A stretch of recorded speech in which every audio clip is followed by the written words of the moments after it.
My name is Leslie Van Houten, and the following episode of Ear Hustle contains language and content that may not be appropriate for all listeners. Discretion is advised.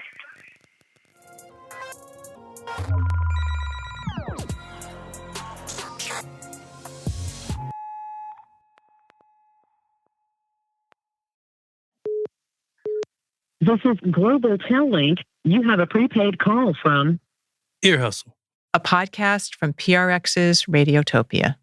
This call and your telephone number will be monitored and recorded. To accept this call, say or dial.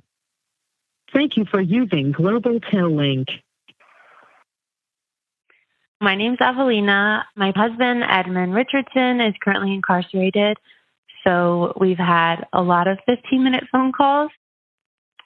I had recently moved into a new apartment and it was starting to get cold, and I didn't know how to work the heater in my apartment, which was like a wall heater. And I spent probably like 5 hours throughout the day trying to watch different YouTube videos. But I was so paranoid that I was going to maybe set my whole house on fire. And I got a call from Edmund, like, "Hi, how are you?" And I'm on the other end screaming and crying and pulling my hair out. Like, I can't fix my heater. I'm so cold. My bones hurt. So he was like, "Okay, take a deep breath and we're going to figure this out." This call and your telephone number will be monitored and recorded. I put the phone on speaker, and then he walks me through which color cord I'm supposed to light, the sounds that it's supposed to make. And then he's like, "If it starts smelling like this, maybe you did it wrong." And I got like really frustrated at him because I was like, "You're not going to be able to help me with this over the phone. You know, we only have 15 minutes. But then somebody who was on the phone next to him had overheard Edmund and had told Edmund to tell me that I had to wait 30 seconds after lighting the wire to turn on the heater. There's like a distinct noise when a heater turns on. And I just remember hearing that noise and like having like a big sigh of relief. And then me crying and being like, "You're not here to experience this heater with me." And me like,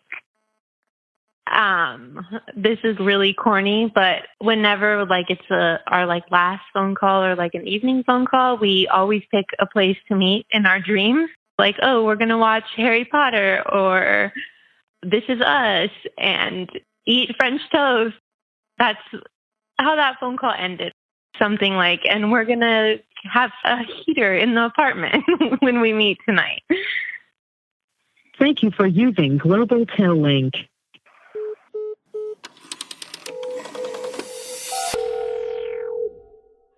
My name is Bryn Richardson, and my husband was incarcerated for 7.5 years. We got married, and then the feds showed up and were like, "Hey, I hope you enjoyed your 1 month honeymoon." So we're like in that early relationship stage, figuring each other out and figuring out how to even kind of argue as a couple while doing it with 15-minute phone calls. It was a little rough because you might like, "I'm about to get this point and I'm about to drive it home." And then it's like, "You have 1 minute remaining." You have 60 seconds remaining. Well, you know, like when you argue with somebody in person, you like can sulk and just sit there and glare at each other, or like you can storm off into another room. You can't really do that on the phone. So were there ever times where you just were on the phone and just sat there in silence, pissed off at each other? Yeah, we would literally just sit there and waste 15 minutes in silence on the phone. And you think like all these phone calls cost, right? And you're like, this is a waste of money. And honestly, not just a waste of money, more importantly, in the feds, you only get 300 minutes a month. So not only is it like a waste of money, it's a waste of like, we running down these phone calls. So by the end of the month, I'm not going to be talking to you when we actually have something to say because we're just sitting here on the phone being quiet. But yeah, we definitely sat there in silence for a number of phone calls and then would call back and sit in silence again.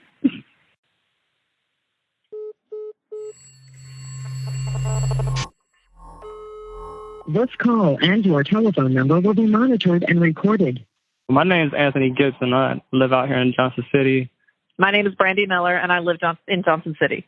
How are you related? This is my mom.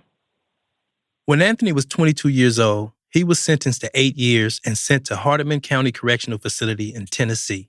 2 years in, he became eligible for parole. He'd go before the board and then wait a few weeks for the board to post its decision online. He called sometimes twice a day during that time. And I think you would say, "Did you hear anything? Did you hear anything?" You just sign into this app. And at 2 o'clock in the morning, it would switch. And it would say paroled or denied. Oh, I would immediately just get nauseous. And then I would exit out of the app and do it all over again to make sure it was right.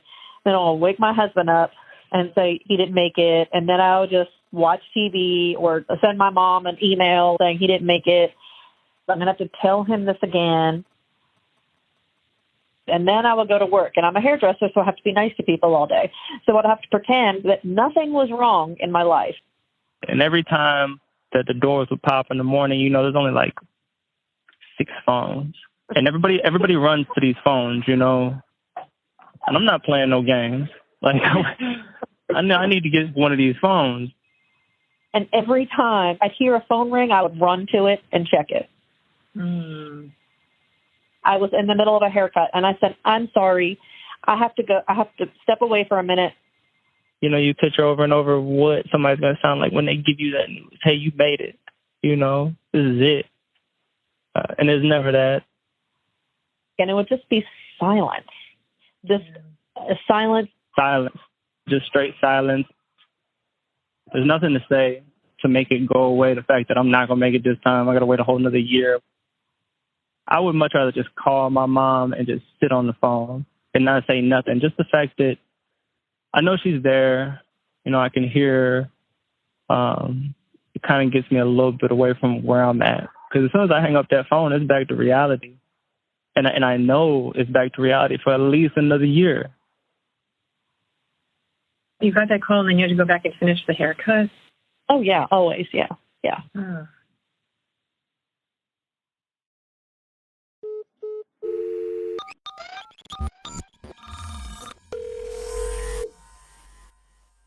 This call and your telephone number will be monitored and recorded. I talk to my mom every day. Why did you talk to your mom every day? I think prison just brought us so close together, and she was so worried about me the whole time I was in. Just, you know, I was her baby. Tim Manikowski served 12 years in prison in Wisconsin. From a very young age, my parents told me that I was adopted. They told all of us that we were adopted.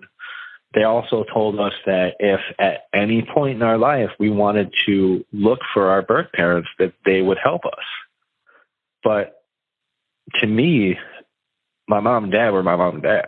These are the people that raised me, that looked after me, that made sure that, you know, I was good. These are my parents. So I never once asked my mom or my dad, you know, anything about my adoption. You have 60 seconds remaining. So it was just another normal conversation. And we were like real close to getting off the phone. So when we were getting down to that point, we would start, you know, saying our goodbyes and all that stuff. And all of a sudden my mom blurts out, "Your birth father's name is this and your birth mother's name is this." Completely out of the blue. I was just dumbfounded, and I was just like, whoa, you know, those last words from her, like, "Well, I just thought I wanted you to know." And then the phone cut off. Her first stroke was probably maybe a few days, maybe a week at most after that. I was literally on the phone with her, and she started stumbling her words, and I could tell something was going on, and I flipped out.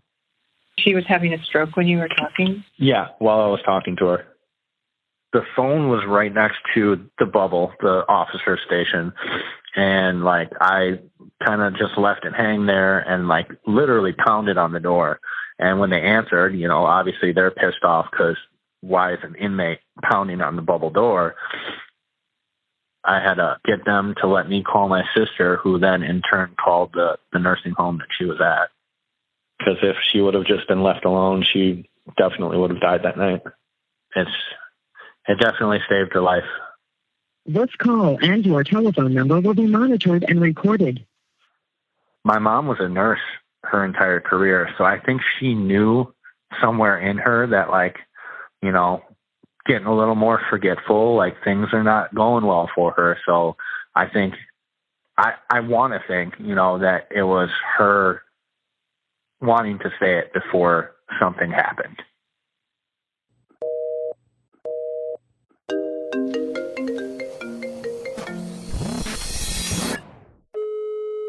To accept this call, say or dial 5 now. Can you tell us about your relationship with your mother growing up? I can give you a little bit. There's not really much. Ashley is a teacher in Detroit. I don't actually call her my mother. I stopped doing that when I was a little girl. She's always been Kathy or Kathleen to me. She wasn't really the best mother. She was addicted to alcohol pretty early on. She's kind of been in and out of prison since like the year after I was born. I would see her for a few months at a time, and really I would spend a lot of time with her close friends, Candy and Michaeline. They also worked in the sex worker industry. They were prostitutes as well. They were just lovely, lovely women. They made sure that there was food around for me and whatever they could, you know, give to me to keep me alive and well. I had more of a relationship with those two than I really did with Kathleen. So our caseworker would come, and one time they found me gnawing on a frozen chicken, pieces of frozen chicken, and that was all we had in the house. Another time in our report, it was noted that when they came to get us, I wouldn't let them leave without taking my brother's bottles because it was all I had been able to feed him, but it had been curdled for days. I was removed by the state of Michigan. We were adopted. We moved to the farm, and everything I ever wanted was there. This call and your telephone number will be monitored and recorded. I don't know anything about my dad. Asked my mom how I would find out that information, and she reminded me that there's really only one person that would know. So I went on the internet, and I found her in a women's prison in Brighton, and I called the prison. I just called, like, the, you know, when you, like, Google something and it gives you the basic phone number. Yeah. I just called that phone number, and a lovely woman picked up, and I told her who I was, and I speak kind of fast, so I apologized, and I was nervous, and I told her who I was looking for and asked if Kathleen was there, available. She very kindly told me that you can't really call up a prison and ask to speak with someone that's incarcerated there. They don't just walk back and say, you got a phone call, you know? Yeah, exactly. So she told me that she would take my contact information and let Kathleen know. And if she wanted to contact me when she had the time or whatever, she would. And I was actually really glad that she didn't let me talk to her, because I realized when I hung up, I didn't even think through speaking to this person or what I would say, or what if she had a question for me. And then Kathleen did end up calling me the next day. Oh, wow. So I knew that it would be a Michigan number that I didn't know. I felt like just a big ball of nerves drop from my throat to like the pit of my stomach. To accept this call, say or dial 5 now. And I said, hello. She said, hello, and asked if it was Ashley, and I said that it was. And I said, is it Kathy? And she said, yes, and she asked how I was doing, and I didn't really know how to respond. I said, I'm fine, I guess. How are you? She had started to tell me that she was all right, and she was looking at getting paroled, and I try very hard not to cut people off, but I did.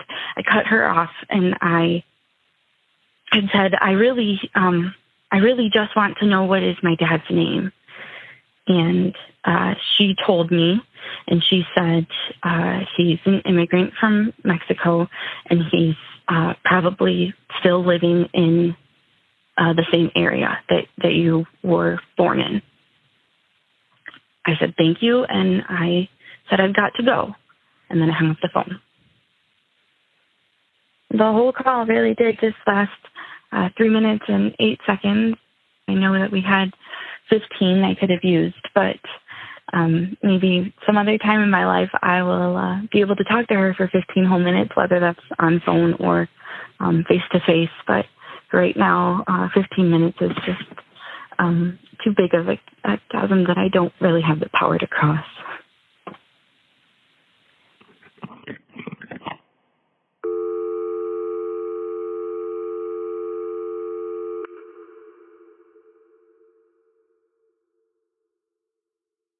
Thanks to Avelina, Brian, Anthony, Brandy, Tim, Ashley, Hannah, Samantha, Asanea, Darcy, and everyone else who sent us stories about 15-minute phone calls. Erlon, we are back with a new season. Season 9. And we're trying new things, right? Definitely trying new things, trying new episode approaches, new story structures. Like this one based on a 15-minute phone call? Yes. And we did the whole episode in 15 minutes. I know. And that may sound easy. It was actually pretty challenging. Definitely tricky. And we have some exciting new merch coming up. Yeah, some nice new soft, I ain't gonna say what. Let's just say bright colors. Yeah. If you want to stay posted on all things Ear Hustle, sign up for our newsletter. The Lowdown. That's earhustlesq.com/newsletter. And Nige, yes, we just found out about something else happening in 2022, huh? Yes.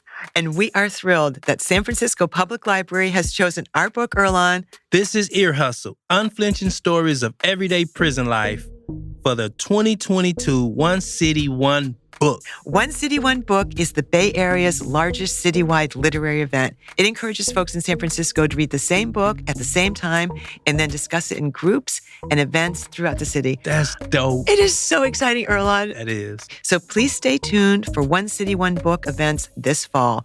Erlon, I cannot wait to go visit every single public library in San Francisco with you. Let's go. And if you're not in San Francisco, you can still participate because we're going to be doing in-person and virtual events. Please tune in. You can tune in and be there and they can buy the book. That's right.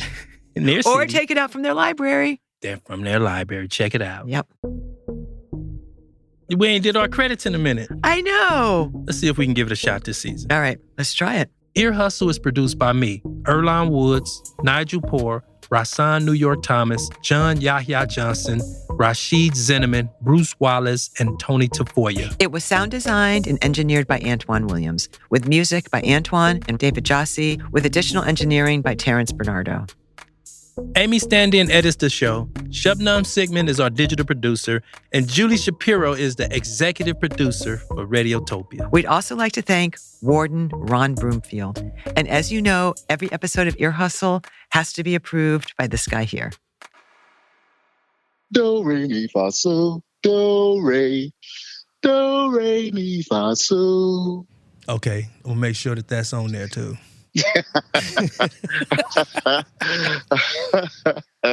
I'm ready, man. I'm ready. This is Lieutenant Sam Robinson, the Public Information Officer at San Quentin State Prison. It is challenging. Those phone calls are more than just phone calls. They go in all types of different directions. And as a officer in the towers, monitoring those phone calls for many years, you just never know what dynamic that they go in. So with that, as Ear Hustle always does, they give you a glimpse into the world of prison. I will say that I approve this episode. This episode was made possible by the Just Trust, working to amplify the voices, vision, and power of communities that are transforming the justice system. Ear Hustle is a proud member of Radiotopia from PRX. Radiotopia is a collection of independent, listener-supported podcasts. Some of the best podcasts around. Hear more at radiotopia.fm. I'm Nigel Poor. And I'm Erlon Woods. Thanks for listening.